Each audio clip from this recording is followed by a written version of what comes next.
Welcome to Analysis in Chains with Nathan and Neal. Hey everyone, happy Monday. Nathan here. With me as always is Neal. Today we've got a lot of interesting things to talk about. Has any of you seen the Mayweather fight? The Mayweather versus McGregor? Neal, did you see it? Well, that's actually a funny question because there are probably a lot of people who didn't see it because the UFC and Showtime websites crashed on the night of the fight. So there's a lot of people probably saying, no, I did not see it. But I might have struck a nerve there. Here, I've just alienated half our audience there's a lot with a fun entry. A lot of people are like preparing lawsuits after what happened on Saturday. But I saw the fight. I was supporting McGregor, obviously, my fellow Irishman. My countryman was pity to see him lose, but I thought he put up a good fight considering the fact this was his first ever professional boxing match. So, fair play to McGregor. He did our country proud. But at the same time, I guess the result wasn't a surprise. I guess so. Well, I bring it up because of something I saw on Twitter shortly after the fight was that Burger King has apparently created their own cryptocurrency. Wow. Created this. I don't know if you heard about this, Neal, but they created the Whoppercoin. It was Burger King Russia, and the reason I heard about it is that apparently they gave $1 million or $1 million coins or $1 million worth of coin, I couldn't quite figure out which, to Floyd Mayweather as part of his sponsorship package. So I saw this on Financial Times, I think. I've been trying to find corroborating information for this. I found it in sort of scattered around the Twitterverse and in a couple of different articles. It looks like Burger King Russia made their own cryptocurrency and then paid Floyd Mayweather in the cryptocurrency, ushering in a new era of, I don't know what to call it, crypto coins. Yeah. I think it's awesome. Yeah, it's you're right. It is kind of awesome. And in a way that we don't know what this could be the start of. Because to issue something like that is kind of implying that these tokens or coins from the crypto world can be used as a form of loyalty points. And the thing is, if they issue these, that means they're tradable. I'm curious if people will start trading their Whopper coins because we don't really know what will become of them in the future. Like, if you have 1,000 Whopper coins, does that mean you get a free Whopper? I don't know. No one knows yet. Yeah. That's the beauty, is that no one knows. It's I'll tell you what I did find out about these coins. So, first of all, they're waves. They're a waves coin. So, for those of you who remember, Neal and I also created our own waves token. Anyone can create their own token on the waves platform. You just have to buy a waves token for, I think they're going for a little over $5 right now. And you use that token in order to create as many of your own personalized token as you want. And you say if it's reissuable or not, you give it a name, and then they just show up in your wallet, and then you can distribute them however you see fit. So it looks like that's what Burger King did. They've released 1 billion of them. I do not know if they are reissuable or not, or if it's just 1 billion forever. I think my guess is that they probably didn't make them reissuable, but I have no idea. And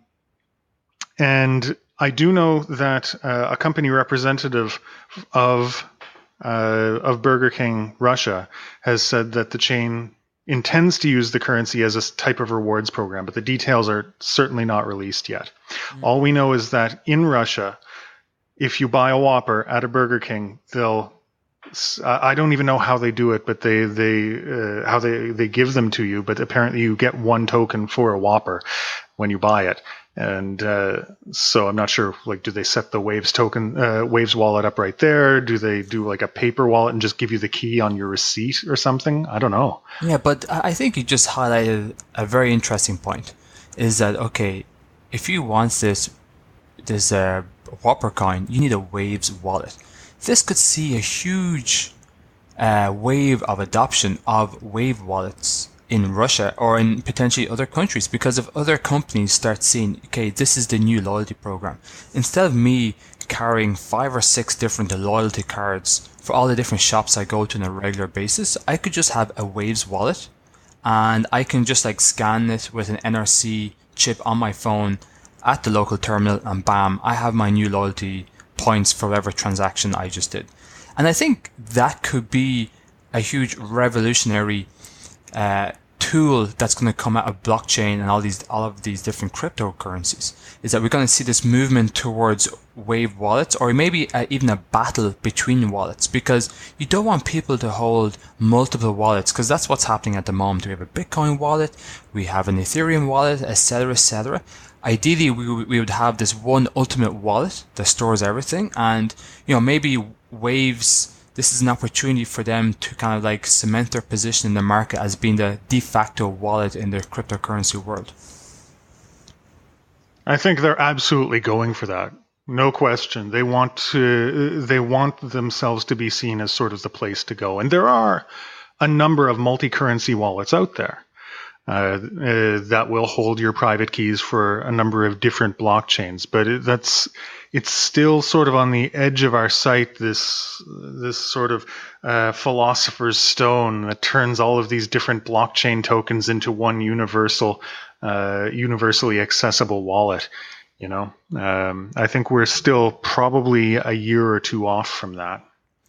Yeah, and I imagine stuff like this will create a wave of investment in wallet technology. I see what you did there. A wave of investment. Good one. I actually didn't know this myself. That was not intentional. So I guess because it reminds me back of the late 1990s when internet was taking off. We had like Wimpamp was a some MP3 player was a Winamp or something. All of these all of these new like players to play your music. Everyone was battling it out to be the de facto player of music. Then you had all of these different search engines. Then you had all of these different browsers like Netscape. So I think we could see a lot of investment into the wallets world, because if you get to control the wallet, that's a very, very powerful position. Like no different to being the de facto search engine or browser. And I think that'd be making a very exciting space. But the thing is, what I often wonder is, where will that wallet come from? Like, what country will develop it? Will it be your usual Silicon Valley company, or could we see blockchain technology move more towards the east? Because if you have Russia pushing stuff like this, that really does threaten America a lot in terms of being the most advanced place on this planet when it comes to technology. Well, it's an interesting thing that so much blockchain technology has come out of Russia already. I mean, it's almost like there's an incentive when you have sort of a difficult economy with a few key oligarchs controlling most of the currency, that the rest of the populace may have an incentive to try and come up with their own solutions and their own currency for it. I don't know, but I mean, I believe Waves was based out of Russia, is it not? I probably should have looked that up before this. Yeah, good point. Yeah, I think that's a good point actually, because maybe we should, if we have time, plot where a lot of these leading, I say, blockchain technology labs, if you want to call them, where are they located? Because I keep hearing about ones from Singapore and China. If Waves is in Russia, that's very good to know. But then in terms of what we see in America, they still seem to be pursuing the usual means of growing a company. Be it through, you have your seed investment, then you have your round A of investment, B, C, and then either have an exit or go through an IPO. Whereas the East could be going through this whole ICO process, which could kind of threaten a lot of these American companies. And so, I'm very curious, to see, are a lot of these blockchain enthusiasts and companies coming more from the East as opposed to the West. Absolutely. And it'll be interesting as the regulations evolve in different countries that respond to crypto tokens, that the power centers are likely going to shift and evolve as well. Good point. And I think that's probably a problem in USA, is that there's not a lot of clarity about that. Because I think some people are anxious to set up a form of blockchain company or token company or whatever, because they just don't know, could this bite us in the ass later in the in our company growing cycle. I want to shift gears a little bit, Neal, and talk about the process of actually making a token, because it is something that I went through. And this whole thing about Whoppercoin and using the Waves platform to make a token, I found it very interesting to go through. Okay, tell us more about it. For me, yeah, well, I mean, I don't want to hog all the airtime here, but I just do find it interesting, because this is something that a lot of our listeners are probably considering, is whether they want to make their own token. Are they going to learn Solidity and program on Ethereum, or are they do they have a simpler project where they just want to create a bunch of tokens on something like Waves? And so this is what we did. First of all, you need two things. You need the Waves wallet, and you need a Waves token. Okay, so it seems fairly straightforward, and it is much more straightforward to create your own token on the Waves platform than it is to, say, program in Ethereum. But it wasn't exactly easy when I first started doing it. Like I was like, well, first of all, how do I get a Waves token? And I was in a bit of a rush when I started. I wanted to really push forward and try doing it as soon as possible. And to get Waves tokens, you need to register on an exchange, on something like Bittrex. And so I did that, but then in order to exchange fiat currency for Waves tokens, or to purchase any crypto asset, you're going to need to give identification. Sometimes it takes a while, and I really didn't want to wait that long or go through the process, because I don't know, I feel weird about giving my identity over the internet sometimes. So I was wondering if there was a way around it. So I did go a little bit around it. What I did is I had some extra computer games on Steam that I wasn't using. There were gifts, and I traded those for crypto coins. I traded them actually for Gridcoin. And the reason I was doing Gridcoin was because it was a lesser known cryptocurrency that didn't really have an economy yet. And so I was like, well, maybe people would be more interested in trading for these things because there's not an existing economy that I'm part of. It'll be novel. And that's what happened. So I traded a few computer games for about $20 worth of grid coins. I put them on the Bittrex exchange. I exchanged them for Bitcoin. And then I exchanged the Bitcoin for Waves tokens. And then I withdrew the Waves tokens to my Waves wallet. So it was a bit of a process just getting that far.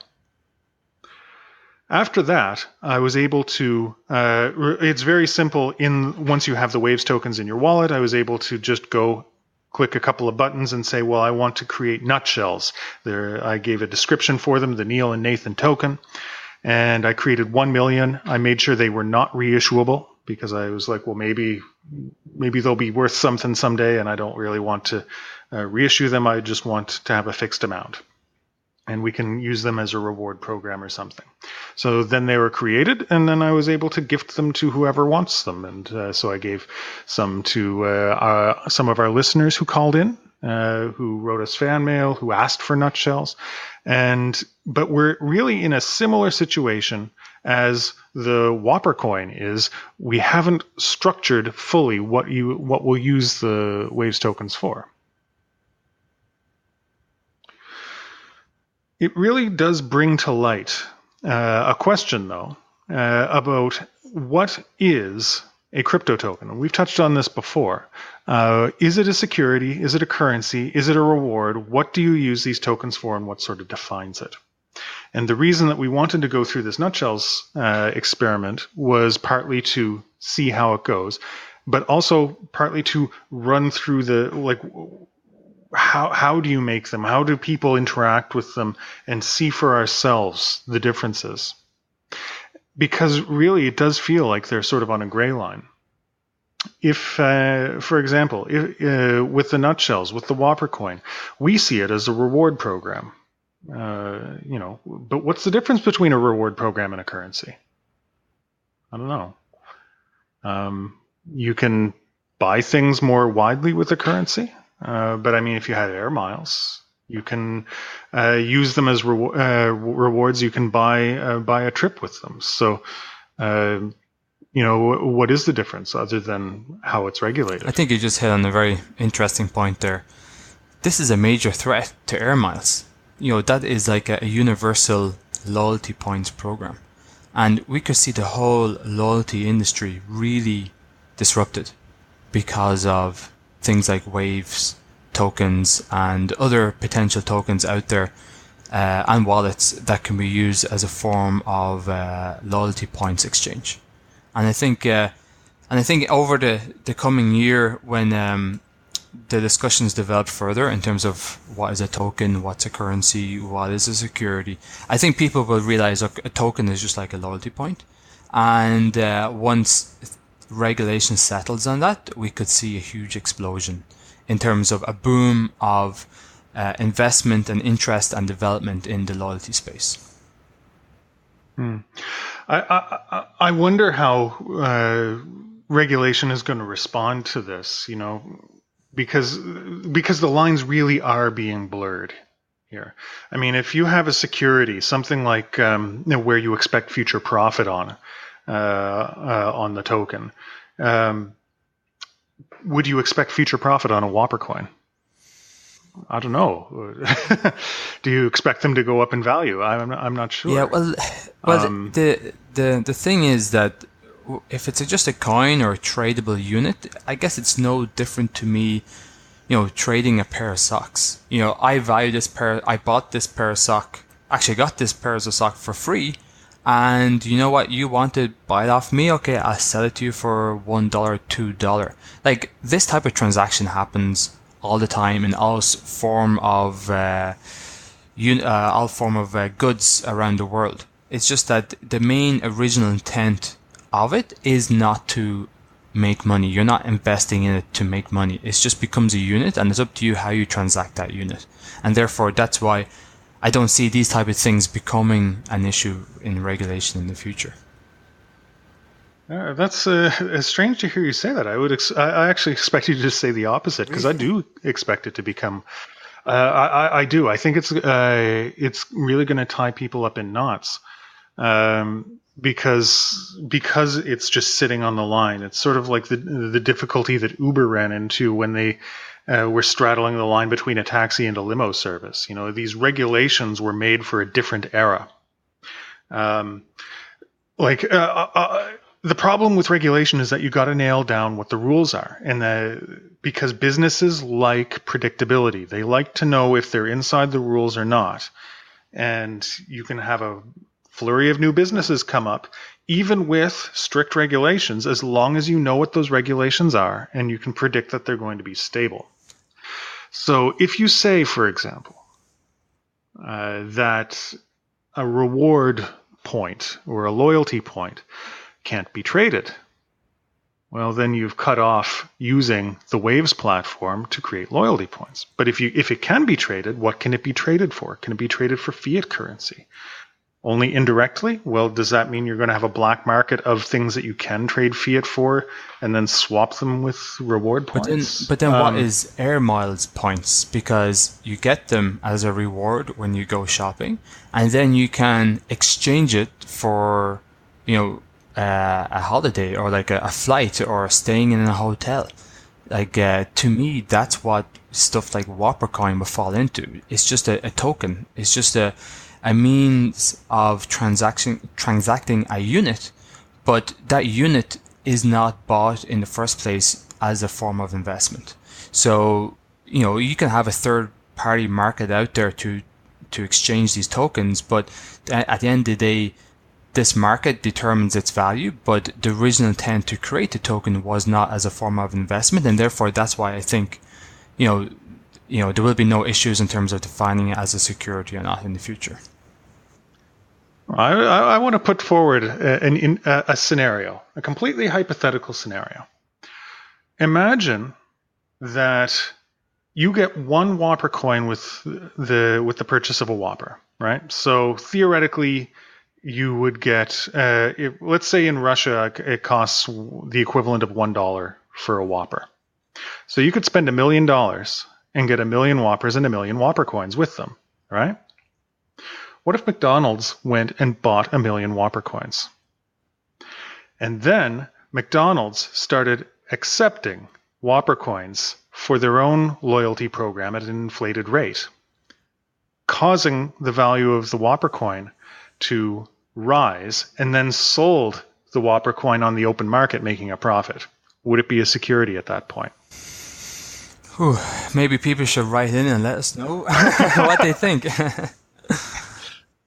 Yeah, I mean, you see, this is all uncharted territory, and I find it absolutely fascinating to look at it because these things are tradable, because they're sitting securely on the blockchain and not just within the accounting Excel sheet of some company. They're out in public, so that's where it gets really interesting. And I guess we're going to see more and more of that as we go forward. So I guess while we're wrapping up, Nathan, we like to do the prediction section. So, predictions. Nathan, would you buy more Whoppers if you could get a Whopper coin in Berlin? I don't know. I think this actually could theoretically work for them because I don't normally go to Burger King. I don't normally buy Whoppers, but I really want some Whopper coin. It's as the crypto nerd that I am, I really, like this idea. Actually, you know what? For any of our listeners out there, do any of you have Whopper coin? I would love to have some. I would love to trade them. We've got our Waves wallet address on the website, and I'd be willing to trade some nutshells in exchange for Whopper coin. Okay. I don't know what the good exchange rate would be, but we made 1 million nutshells non-reissuable. They made 1 billion Whopper coins, assuming non-reissuable. So I'll tell you what, 10 Whopper coins for 1 nutshell. Or if you've got a better offer, you can email us at info@analysisandchange. Yes, and I think for the sake of your health, Nathan, maybe it's best that people trade Whopper coins for you instead of you living off Whoppers, for the foreseeable future and becoming a beast and a diabetic. So yeah, please, if any listeners out there, please trade Whopper coin with Nathan for the sake of his cholesterol. All right. Now, we should probably wrap up our show. I want to just quickly let everyone know, don't forget, tune in on Friday for a very special guest. We've got my friend Radoslav Albrecht, the founder and CEO of Bitbond. I did an interview with him. We're going to have a show that will display that interview on Friday. Any other news, Neil? That's it from me. I need to go get a cup of coffee. All right. Check out our new website. It's also online, analysisandchains.com. Sign up, give us your email. We'll send you some nutshells. All right. Thanks for tuning in. That's our show. Thanks for tuning in to Analysis and Chains with Nathan and Neil. Check us out at analysisandchains.com, on iTunes, Podbean, and wherever else you listen to podcasts. Until next time, keep hashing.